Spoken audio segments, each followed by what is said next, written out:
વડોદરા શહેર વિશ્વામિત્રી નદીનું જળસ્તર 13 ફૂટે પહોંચી.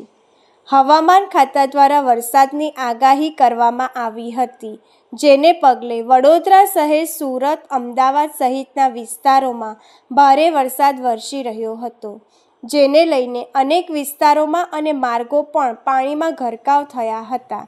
સાથે વડોદરા શહેર મધ્યમાંથી પસાર થતી વિશ્વામિત્રી નદીનું લેવલ ગત રોજ 9 ફૂટે વહી રહી હતી, ત્યારે આજે વહેલી સવારે વિશ્વામિત્રીનું લેવલ 13 ફૂટે જોવા મળ્યું હતું.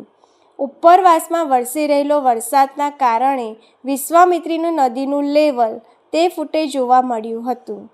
આગામી સમયમાં જો વરસાદ વરસે તો વિશ્વામિત્રીનું લેવલ વધવાની શક્યતા જોવાઈ રહી છે. ત્યારે વડોદરા શહેરમાં ગતરોજ પડી ગયેલો વરસાદના કારણે વિશ્વામિત્રી નદીમાં વધારો જોવા મળ્યો હતો.